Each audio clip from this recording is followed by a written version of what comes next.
আমরা পশ্চিমবাংলা থেকে এসেছি, কলকাতা থেকে। তো আমরা কলকাতা থেকে বুক করেছিলাম ভাস্করের মাধ্যম দিয়ে আর তেজেন্দ্রজির মাধ্যম দিয়ে। আমরা হোটেল রাজেন্দ্র রেসিডেন্সি সিমলাতে থেকেছিলাম। ওখানে আমাদের প্যাকেজ ছিল সকালে প্রত্যেকদিন প্যাকেজ ব্রেকফাস্ট সকালে অ্যান্ড ডিনার। তো আমাদের খুব ভালো ওখানে অতিথিয়তা করেছে, খাবার দাবার খুব ভালো ছিল। যত पॉइंट আছে नलदेरा कुफरी आपका फागू, वहाँ पर जितना भी कुछ है हॉर्स राइडिंग शुरू होके जितना भी पॉइंट है सब घुमाया।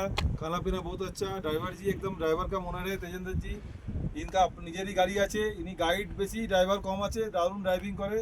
পুরো এলাকার নলেজ আছে, যেখানে যেখানে পয়েন্ট আছে, কোথায় কি আছে, কখন কি করতে হবে এইসব আছে। প্লাস আমাদেরকে উনি আম্বালা থেকে পিক আপ করেছিলেন রাত্রিবেলায়।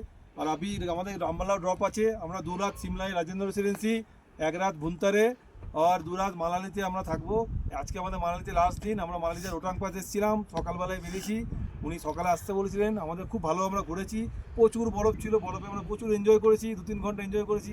এখনও আমরা এনজয় করছি। উনি আমরা ছবি তুলছে নানারকমভাবে। আমরা এখান থেকে এখন শিশু যাবো, অটল টানেল যাবো, ওখান থেকে আমাদের হোটেলে ব্যাক করে দেবে। 3 জায়গাতে হোটেল আমাদের খুব ভালো ছিল। আপনাদের যদি ট্যুর প্যাকেজ করতে হয় খুব কম খরচে এই तेजेंद्रजीকে করতে পারেন, প্লাস ভাস্করও করতে পারে। तेजेंद्रजी गाड़ी का एकदम पूरा अरेंजमेंट कर देगा, सब कुछ कर देगा, गाड़ी होटल वगैरह जो कुछ है सब कर देवे। ठीक है, एकदम फर्स्ट क्लास।